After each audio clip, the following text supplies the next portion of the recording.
नमस्कार बंधुरा रिमास blog and kitchen चैनेले सकलके स्वागत जानाई। आशा करी तोमरा सबाई भालो आछो। हाँ आमिओ खूब भालो आछि। बुझतेई पारछि जा गरम पड़ेछे केउ जोदि भालो थाकते चाय ताओ भालो थाकते पारछे ना। निउज चैनेलगुलोते अनेक दिन धरेई बृष्टि हওয়ার खबर दिচ্ছে। तो तोमादेर ओखाने बृष्टि हয়েছে नाकि? कादेर कादेर एलाकाय बृष्टि हয়েছে आमाके किन्तु अवश्यई जानिओ।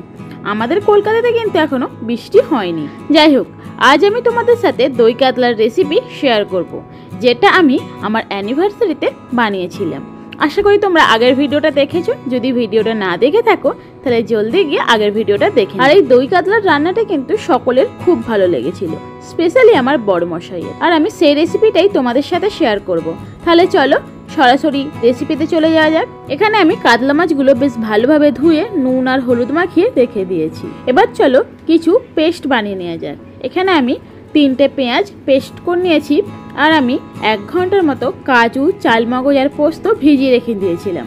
এটাও এবার পেস্ট করে নিতে হবে। আর আমি আগে থেকেই রসুন আর আদা পেস্ট করে রেখে দিয়েছি।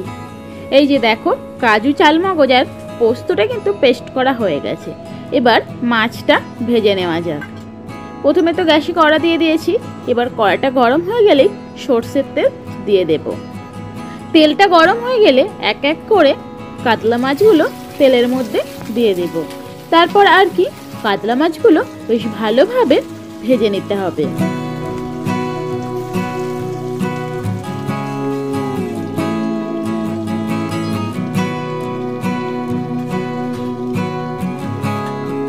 কিছু কাতলা মাছ ভাজা হয়ে গেছে, আর কিছু কাতলা মাছ ভেজে নিলেই কিন্তু এবার আমরা দই কাতলার মেন রেসিপিটা শুরু করব।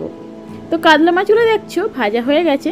এবার আমি সেই মাছ ভাজার তেলেই কিছু গোটা গরম মশলা দিয়ে দিলাম। গোটা গরম মশলার মধ্যে থাকছে 2টো এলাচ, 2টো লবঙ্গ আর 2 টুকরো দারচিনি। গোটা গরম মশলাগুলো একটু ভাজা হয়ে গেলে আমি পেস্ট করে রাখা পেঁয়াজগুলো দিয়ে দেব। পেঁয়াজগুলো কিন্তু হালকা ভাজতে থাকবো।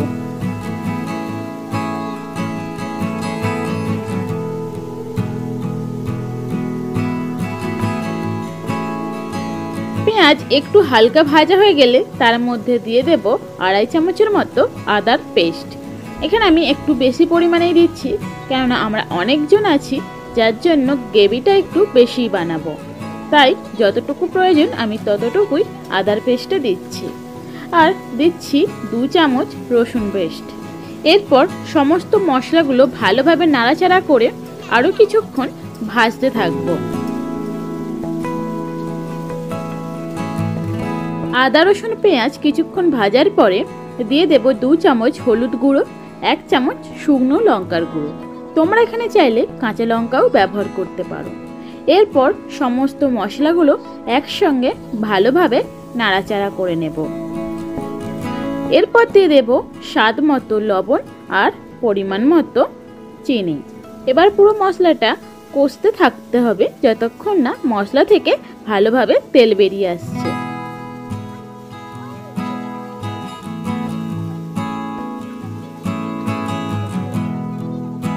এখানে দেখতেই পাচ্ছ মশলা থেকে কিন্তু অলরেডি তেল ছাড়তে শুরু করে দিয়েছে। তাই এখানে আমি 2 চামচ টক দই নিয়ে ভালোভাবে ফেটিয়ে নিচ্ছি। এটা পরবর্তী সময় কিন্তু আমাদের লাগবে। আর এই টক দইটা কিন্তু আমরা বাড়িতেই পেতেছি।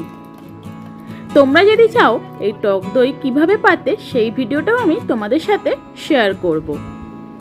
এই দেখো মশলা থেকে কিন্তু তেল ছেড়ে দিয়েছে। এবার আমরা কাজু চালমগজ আর পোস্তর যে পেস্টটা বানিয়ে নিয়েছিলাম সেই পেস্টটা এবারে দিয়ে দেব। ভালোভাবে নাড়াচাড়া করে কিছুক্ষণ কষতে থাকবো সমস্ত মশলাগুলো।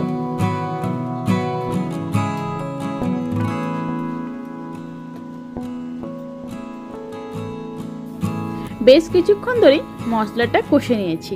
এরপর মিক্সারে যে বাটিতে করে সমস্ত কিছু পেস্ট করেছিলাম, মানে কাজু চালমগজ আর পোস্ত, সেই বাটিটা ভালোভাবে ধুয়ে ওই জলটাই ব্যবহার করলাম। এরপর আবারও একটু নাড়াচাড়া করেই যতটা পরিমাণ গ্রেভির প্রয়োজন ততটা পরিমাণ জল দিয়ে দিলাম। এরপর এই পুরো মশলাটা মানে পুরো গ্রেভিটা ফুটতে দিতে হবে 5 মিনিট ধরে। জল দেওয়ার পরে তোমরা কিন্তু এখানে নুন মিষ্টিটা একটু চেক করে নিও।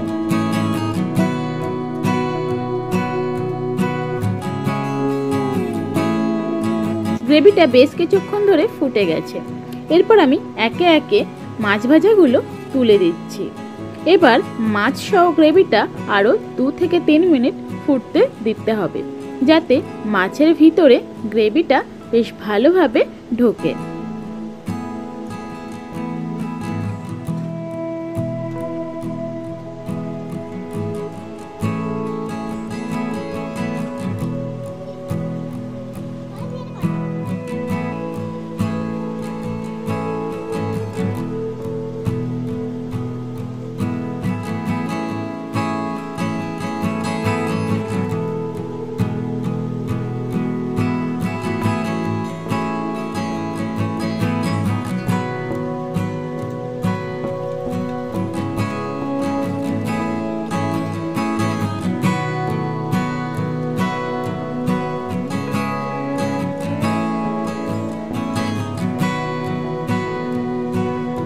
বেশ কিছুক্ষণ ধরে কিন্তু মাছ সহ গ্রেভিটা ফুটছে।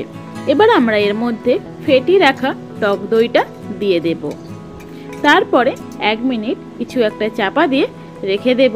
গ্যাসটা মিডিয়াম টু লো আছে।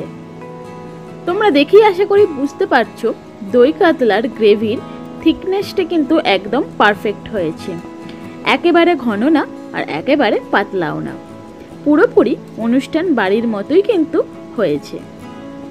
আর অনেক সময় বাড়িতে দই কাতলা বানালে গ্রেভিটা কেটে কেটে যায় বা জল কাটা একটা ভাব আসে, সেটা কিন্তু একদমই আসছে না।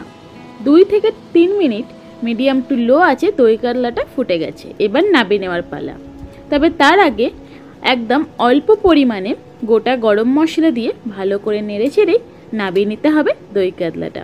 তাহলেই কিন্তু রেডি দই কাতলা।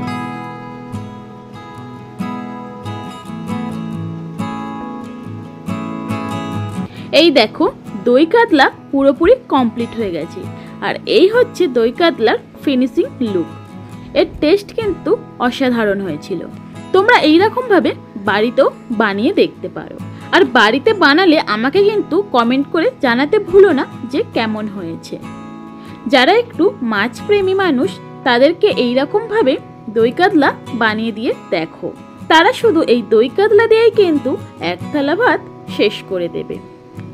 যাই হোক, আজকের ভিডিওটা এই পর্যন্তই। আজকের ভিডিওটা তোমাদের কেমন লাগলো আমাকে কিন্তু অবশ্যই কমেন্ট করে জানিও। আর এই গরমে কিন্তু সবাই সাবধানে থেকো আর সুস্থ থেকো, বেশি করে জল খাও। তাহলে আজকে এই পর্যন্তই, দেখা হচ্ছে পরবর্তী ভিডিওতে। ততক্ষণ ভালো থাকো, সুস্থ থাকো। Tata, bye bye.